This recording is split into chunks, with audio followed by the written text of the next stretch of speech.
Good evening sir. Good evening.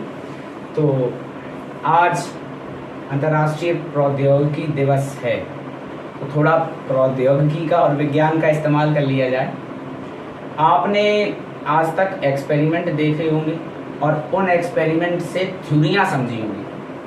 कोई experiment दिखाता है तो कोई बर्नौली थ्योरम सिखाता है, कोई Newton's law of first motion सिखाता है, लेकिन जब हम एक्चुअल कंपटीशन में बैठते हैं तो हमें ज़रूरत होती है कैलकुलेशन की। मुख्य ज़रूरत किसकी होती है? कैलकुलेशन की। अब कैलकुलेशन को क्या हम प्रैक्टिकल से कर सकते हैं? Yes sir. हाँ, कैलकुलेशन को भी हम प्रैक्टिकल से कर सकते हैं। तो आज हम एक ऐसी बड़ी टफ कैलकुलेशन, बहुत सिंपल, जो आपको प्रैक्टिकल के बाद लगने वाली है, वो टफ कैलकुलेशन आज करेंगे। और कोशिश है कि ये कैलकुलेशन आपके अलावा और भी लोग देख पाएँ। तो सहयोग में एक वीडियो भी चालू है, तो सभी लोग उस पर भी थोड़ा ध्यान दें। तो एक विज्ञान की गलती जो बचपन में शायद कम ज्ञान की वजह से हमें बता दी गई है, कि ये सब लोग जानते हैं, है ना, क्या है? Petri dish candle. अगर हम इस मोमबत्ती को जलाएंगे और इसके ऊपर इस ग्लास को कवर कर देंगे तो कुछ देर बाद क्या होगा? ये बुझ जाएगी मोमबत्ती। क्यों बुझती है ये मोमबत्ती? ऑक्सीजन का भी कारण। ऑक्सीजन नहीं मिलती।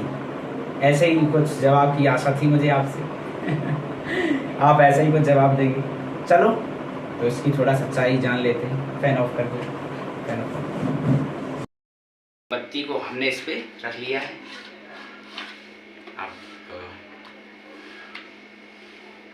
ये वेट मशीन को चालू करते हैं।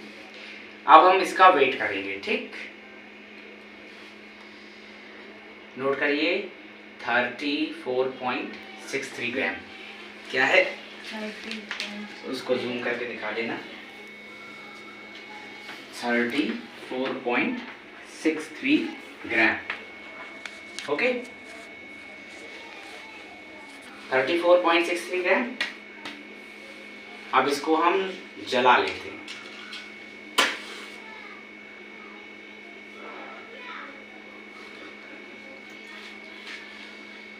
अब ये हमारा ग्लास है, इसको इसके ऊपर बंद कर दिया।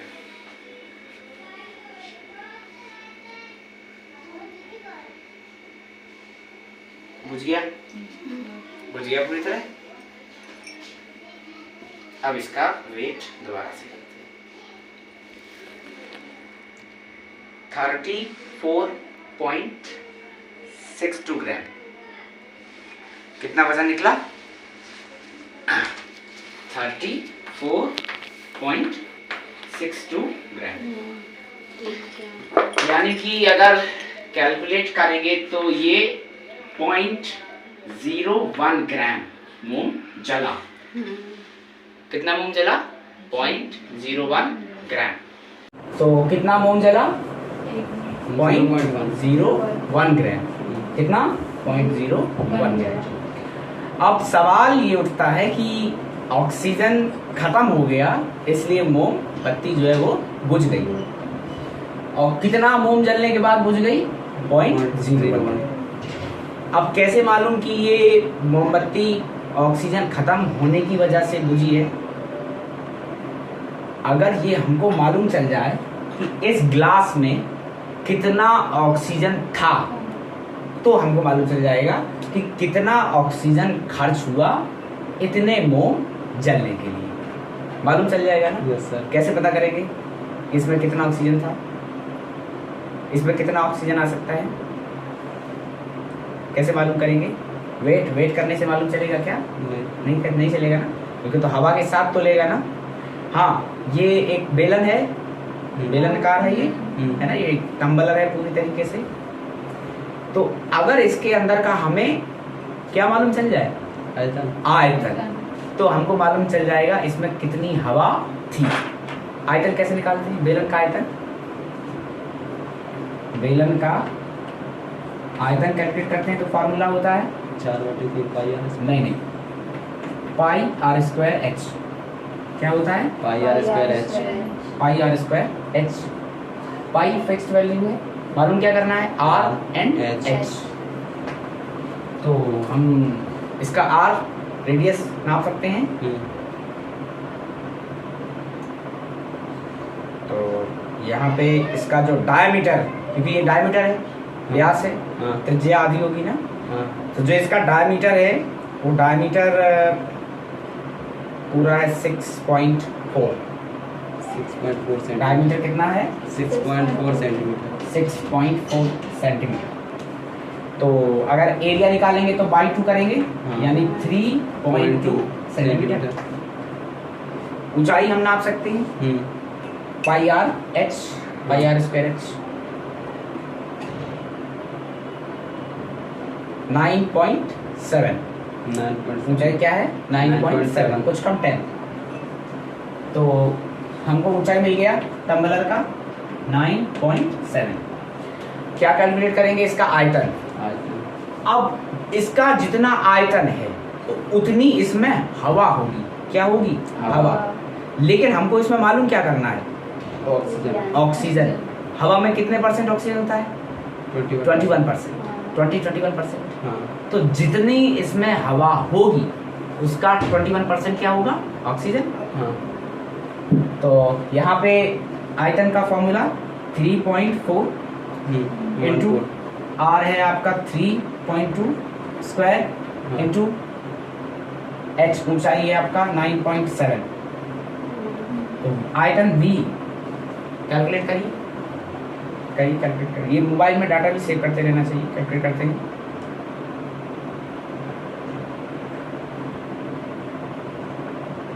ओके, तो ये आएगा आपका 311.8। 311.8 यानी 0.2 कम, 312, यस। 312। हाँ। तो आयतन आ गया हमारा 312 सेंटीमीटर स्क्वायर। ठीक है, आ गया। ये सेंटीमीटर क्यूब स्क्वायर नहीं, centimetre centimetre and centimetre, centimetre cube. अब हमको इसका आयतन मालूम चल गया है, तो क्या हम इसमें ऑक्सीजन निकाल सकते हैं? बिल्कुल निकाल सकते हैं। इतनी हवा, इस गिलास का आयतन आ गया ना ये, तो इतनी हवा इस गिलास में आ सकती है। अब हवा में ऑक्सीजन कितना होता है? 21%। लेकिन ये हमको इसका आयतन मालूम चला है। और हम लोग जब गैसेस की वैल्यू निकालते हैं तो आयतन से नहीं, किससे निकालते हैं? मोल से। किससे निकालते हैं? मोल से। अब जब आयतन मालूम चल गया है तो इसके मोल हम कैसे निकाल सकते हैं? आदर्श गैस के लिए मोल का समीकरण होता है PV = nRT। PV बराबर nRT। PV बराबर nRT 11th में पढ़ा है ना? यस। अब ये जो PV बराबर nRT है, तो इसमें P जानते हैं क्या है? Pressure, atmospheric pressure, 1 atmospheric pressure. V हमको मिल गया है आयतन, N गैस के मोल, R कांस्टेंट, T टेम्परेचर। सबकी वैल्यू मालूम होगी, है ना? तो इस वैल्यू को पुट करेंगे, ठीक है? तो हमको निकालना क्या है? मोल N बराबर PV बटे RT। PV बटे RT। हमने क्या किया है? PV बटे RT हमने क्या किया है? हमको मालूम करना है कि 1 ग्राम 0.01 ग्राम मोम जलने के लिए कितना ऑक्सीजन लगा।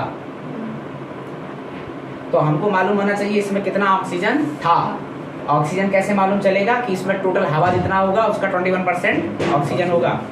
टोटल हवा कितनी आएगी? जितना इसका आयतन। तो हमने आयतन को कैलकुलेट कर लिया है। अब हम हवा के मोल निकाल रहे हैं, तो PV बराबर nRT गैस के लिए मोल समीकरण। तो N बराबर हम लोग निकालेंगे, P का मान कितना होता है? 10⁵ ठीक है। इसके बाद में जो आपका V है वो हमने कैलकुलेट किया है 312। बट ये क्या है? Centimetre cube. तो इसको क्या करना पड़ेगा? सेंटीमीटर क्यूब, अगर सेंटीमीटर क्यूब क्या करना पड़ेगा? चेंज करना पड़ेगा। क्या करना पड़ेगा? मोल में metre cube, metre cube, centimetre cube, metre cube. Metre cube में चेंज करेंगे तो क्या करेंगे? 10 टू द पावर -6 से मल्टी करेंगे। 10 टू द पावर -6 माइनस, अगर ये मीटर से सेंटीमीटर में जाता है तो प्लस होता है, हाँ सेंटीमीटर से मीटर में जा रहा है तो क्या हो रहा है? माइनस। अब ये मीटर में हो गया। अब क्या करेंगे? बटे में आर और टी।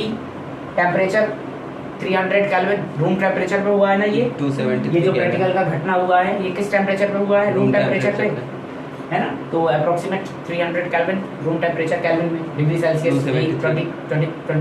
32। तो ये हो गया आपका 300 केल्विन टेम्परेचर, 300 केल्विन पे हो रहा है। 32 को चेंज करेंगे तो अप्रोक्सीमेट यही आएगा। और जो आपका क्या रह गया है? आर होता है, उसका वैल्यू क्या होता है? 8.33। तो 8.3 ले लेते हैं।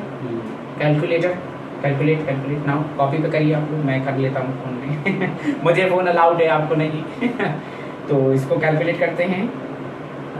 10 to the power 5 into 312 into 10 to the power -6 into 8.3 into 300। Okay, so this is n is equals to 12.5 into 10 to the power -3 mole. क्या मिल गया हमको? हवा के मोल। हवा के मोल मिल गया ना? ठीक है, सही है। हाँ ठीक है। अब हवा के मोल मिल गए हैं तो हम लोगों को मालूम चल गया है कि इस मोल से हम लोग कैलकुलेट कर सकते हैं कि इसमें कितने ग्राम हवा थी। कितने ग्राम हवा, अभी ऑक्सीजन का केस नहीं है, अभी हवा का केस है। कितने ग्राम हवा थी। अब मोल से क्या निकालना है? ग्राम। मोल से क्या निकालना है? ग्राम। भार बटे अणुभार मोल निकलता है, और एक कैसे निकलता है? परमाणु संख्या बटे Na, है ना? तो हमको मोल से ग्राम निकालना है। अब मोल से ग्राम कैसे निकालेंगे? इसमें क्या होगा? मेनली नाइट्रोजन होगा, ऑक्सीजन होगा और अदर गैसें होंगी, लेकिन वैल्यू ज्यादा किसकी है? नाइट्रोजन और ऑक्सीजन। नाइट्रोजन कितना होगा? 1/4। हवा में नाइट्रोजन कितना होता है? 4/5, 4/5 भाग, ठीक है। और ऑक्सीजन कितना होता है? 1/5 भाग। यही होता है कि नहीं होता है? 70% नाइट्रोजन है ना, तो हाँ 70%, हाँ 70%, ओके। और 79 हो जाएगा, 21 ऑक्सीजन होता है ना? हाँ 21 ऑक्सीजन हो गया। हाँ तो नाइट्रोजन 78 अप्रोक्सीमेट 1% में अदर होता है 78। तो 78 को 1/4 लिख सकते हैं और इसको लिख सकते हैं 1/5, यानी हवा में इन भागों से। अब देखो इसको टोटल करोगे तो 5/5 हो जाएगा ना, तो एक भाग बन गया पूरा। तो 1 मोल हवा में, 1 मोल हवा में कितना ऑक्सीजन, कितना नाइट्रोजन? नाइट्रोजन 4/5 भाग, ऑक्सीजन 1/5 भाग। मालूम था ये? नहीं मालूम चल गया ना? ठीक है। अब हम लोग मोल से निकाल सकते हैं इसको, ठीक है। तो 4/5 नाइट्रोजन, N2 का अणुभार 28, 1/5 इंटू ऑक्सीजन 32, ओके, यही होगा। चलो पहले निकालते हैं इसका, कैलकुलेट करते हैं। करिए कॉपी में कैलकुलेट करिए। और ये दोनों जुड़ेगा, एयर है ना, दोनों जुड़ता है भाग, दोनों जुड़ेगा। तो इसको कैंसिल करेंगे ये, ठीक है। तो आंसर होगा 30 ग्राम। कितना होगा? 30 ग्राम। यानी 1 मोल हवा में कितने ग्राम हवा है? 30 ग्राम हवा है। 1 मोल हवा में कितनी है? 30 ग्राम। 30 ग्राम। अब हमें ये मालूम चल गया कि ग्लास में कितनी हवा है। कितनी है? 30 ग्राम। बिना तोले मालूम चल गया। कैसे मालूम चला? आयतन निकाला है, आयतन के हिसाब से कितने मोल हवा होगी ये पता चल गया। कितने मोल हवा पता चला तो हमने पता कर लिया कि हवा कितने ग्राम होगी। मोल से क्या मालूम चल गया? ग्राम। ग्राम। 1 मोल हवा में कितने ग्राम ऑक्सीजन है? इसमें हमको मालूम चल गया ना 30 ग्राम हवा है, इसमें क्या है? 30 ग्राम हवा। अब इसमें कितने ग्राम ऑक्सीजन है? क्योंकि हवा में तो सब है, नाइट्रोजन है ना, ऑक्सीजन भी है, तो इसमें कितने ग्राम ऑक्सीजन है ये मालूम करेंगे। तो ऑक्सीजन को मालूम करने के लिए क्या करेंगे? वही ऑक्सीजन कितना है? 1/5। तो टोटल कितना है? 30 ग्राम। तो 1 मोल O2, ऑक्सीजन कितना है? 30 ग्राम। और कितना भाग है 30 ग्राम का? 1/5 भाग। इसमें पूरा कितना है? 1/5 भाग। तो इसका 1/5 भाग होगा, यानी कि 6 ग्राम O2। यानी इसमें कितने ग्राम O2 थी? 6 ग्राम। कितने ग्राम थी? 6 ग्राम। क्या मालूम चल गया? आयतन पता किया ग्लास का। ग्लास में कितने मोल हवा थी, क्योंकि आयतन से हम मोल ही कैलकुलेट कर सकते हैं ना। तो PV बराबर nRT, बहुत फेमस इक्वेशन है, इससे हमने मोल कैलकुलेट कर दिया। कितने मोल हवा है? अब 1 मोल हवा में कितने ग्राम हवा आती है? मोल में कितने ग्राम आते हैं? तो 1 मोल हवा में 30 ग्राम हवा आती है।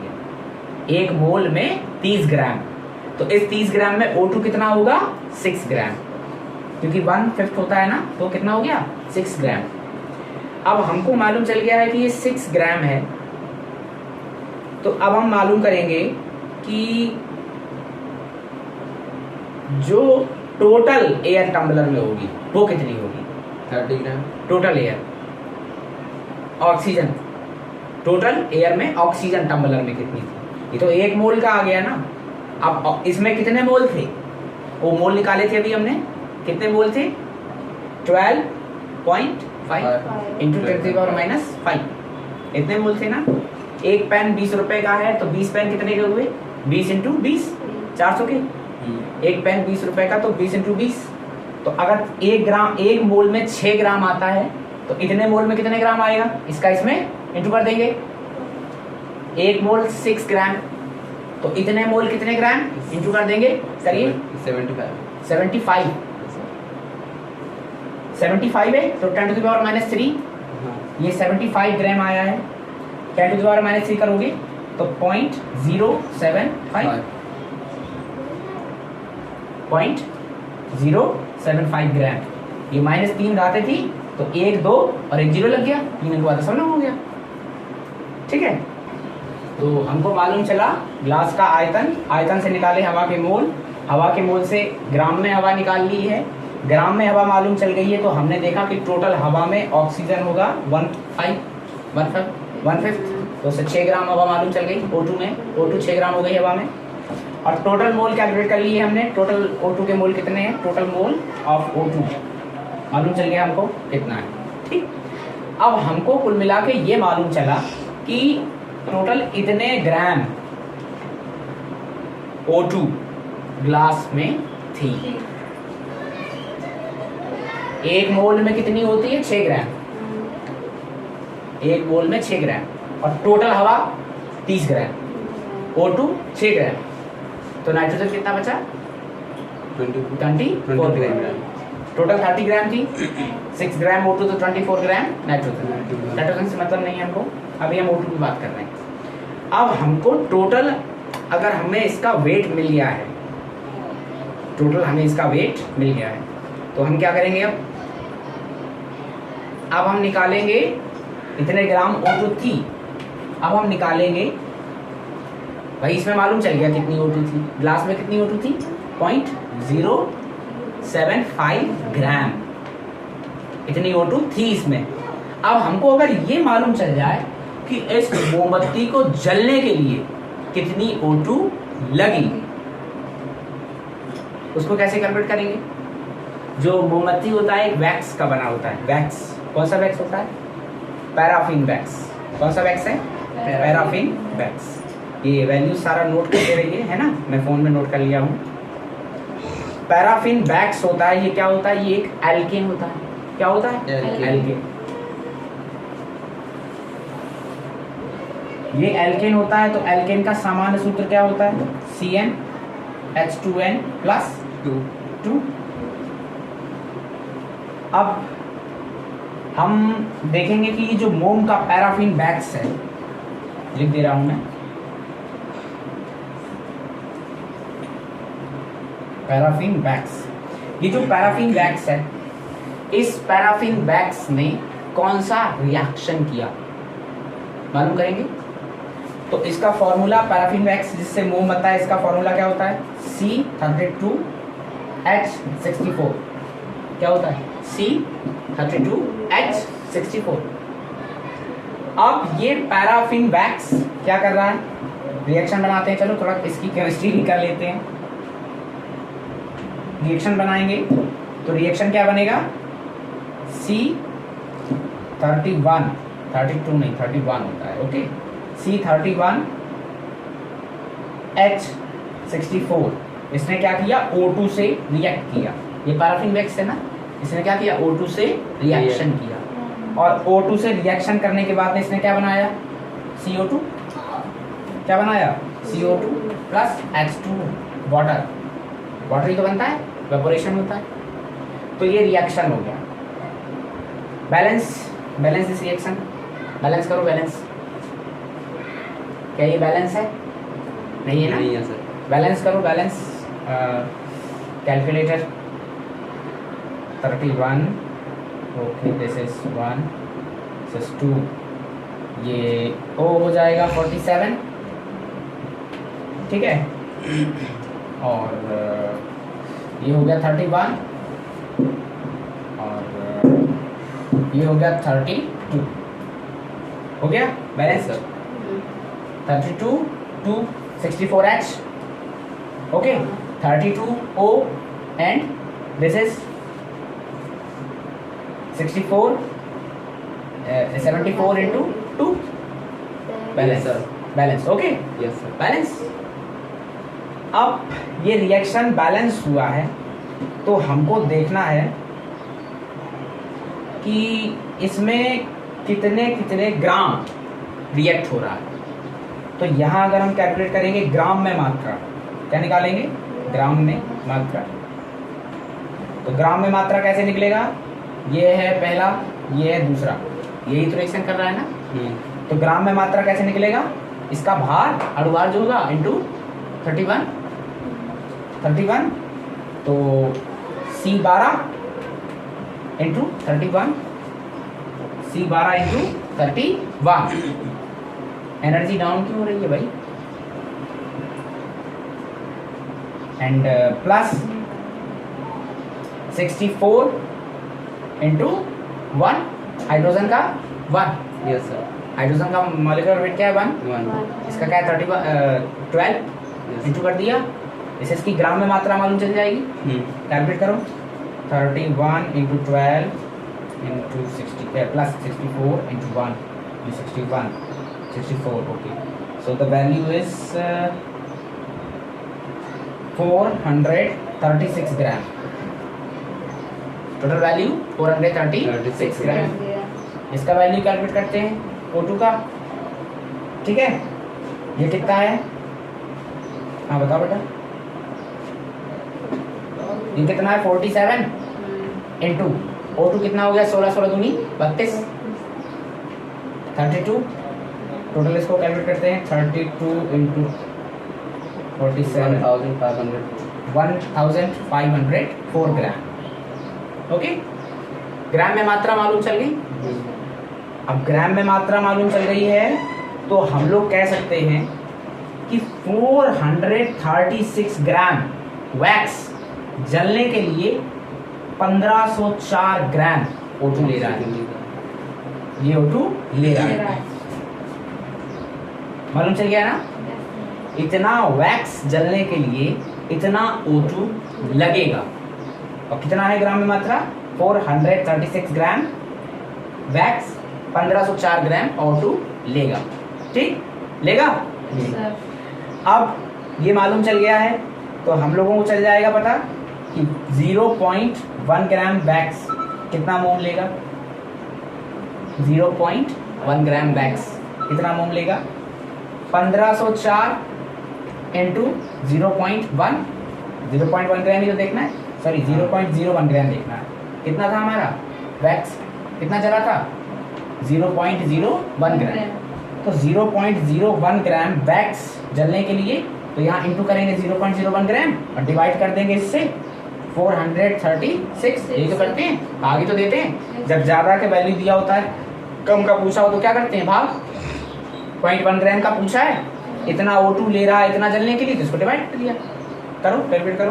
0.034 0.034 ग्राम, यानी कि 1 ग्राम वैक्स जलने के लिए 0.034 ग्राम मोम लगेगा। 34 था? Yes sir. हाँ 34 34 है 34। तो 1 ग्राम वैक्स जलने के लिए कितना मोम लगेगा? 0.034 ग्राम। अब देखो पकड़ी गई चोरी। तो पकड़ी गई चोरी है ना। तो 0.1 ग्राम वैक्स जलने के लिए 0.34 ग्राम O2 लगा, लेकिन ग्लास में कितना O2 था? 0.075 ग्राम। अब ग्लास में O2 था 0.075 ग्राम और O2 लगा 0.34 ग्राम। अब जब इतना O2 लगा है और इतना O2 था तो कुछ O2 बचा होगा ग्लास में। कितना O2 बचा? 4, यानी कि 41 ग्राम O2 अभी भी ग्लास में बचा है। 0.041। और आपने आंसर क्या दिया था? कि ग्लास में ऑक्सीजन खत्म हो गया, इसलिए मोमबत्ती बुझ गई। कैलकुलेशन किया है ना, तो कैलकुलेशन से क्या मालूम चला है कि टोटल जो नंबर ऑफ मोल थे एयर के, वो नंबर ऑफ मोल कितने थे? 12.5 मोल से कितने ग्राम हवा थी? 30 ग्राम हवा थी। अब 30 ग्राम हवा में कितनी ऑक्सीजन? 6 ग्राम। अब एक मोल में अगर 6 ग्राम ऑक्सीजन है तो 12.5 मोल में कितना हो गया? कितना हो गया? 75 × 10⁻³ ग्राम। तो ये कितना हो गया? 0.075 ग्राम। तो ग्लास में टोटल O2 कितनी थी? 0.057 ग्राम। लेकिन जब वैक्स जला तो उसने कितनी O2 ली? 0.34 ग्राम। 0.1 ग्राम जला था ना, 0.1 ग्राम जलने के लिए कितनी O2 लगी? 0.303 ग्राम। और कितना O2 बच गया? 0.41। अब प्रश्न उठता है कि ये मोमबत्ती फिर बुझ क्यों गया, जलता ही क्यों नहीं रहा? उसका कारण ये है कि जब हमने इसको ऐसे ढका है तो ये जो मोमबत्ती है इसके ऊपर का ऑक्सीजन जला, फायर ने ऑक्सीजन को पकड़ा और फायर जला। लेकिन जब ऊपर ऑक्सीजन जलती रही तो ऊपर क्या हुआ? वायु हो गई गर्म। अब वायु गर्म हो गई तो वायु गर्म होने की वजह से ठंडी वायु नीचे हो गई और गर्म वायु ऊपर। तो अब जो ऑक्सीजन है वो ठंडी है तो वो कहाँ है? नीचे। इसलिए वो ऑक्सीजन को ये मोमबत्ती का फ्लेम कैच नहीं कर पा रहा है, क्योंकि ऊपर क्या हो गया है? गर्म, नीचे क्या हो गया? ठंडा। ठंडी वाली हवा ऊपर नहीं आ पा रही है क्योंकि ऊपर गर्म है। गर्म हवा हल्की होती है, वो ऊपर होती है। तो इससे हमको क्या मालूम चला है कि अगर ये मोमबत्ती को छोटा कर देंगे तो ये और ज्यादा O2 लेके जल जाएगी। अभी देखो ये आधे से ज्यादा है ना, ग्लास के आधी लंबाई से ज्यादा है, तो देखो आधे से ज्यादा ऑक्सीजन बची हुई है। मोमबत्ती की लंबाई ज्यादा है ना, यानी यहाँ इतने इतने में ऑक्सीजन बची हुई है। तो मोमबत्ती बुझी इसलिए नहीं कि ग्लास में ऑक्सीजन खत्म हो गया। किस लिए बुझी? क्योंकि ग्लास का ऑक्सीजन गर्म हवा की वजह से फायर तक नहीं पहुंच पाया। ठीक है, तो ये गलती है जिसको हम लोग पढ़ लेते हैं कि मोमबत्ती बुझ गई, इसलिए बुझ गई क्योंकि ग्लास में ऑक्सीजन खत्म हो गया। ऐसा नहीं होता है, ग्लास में आधे से ज्यादा ऑक्सीजन अभी भी बचा है। ठीक है, अच्छा लगा? Thank you.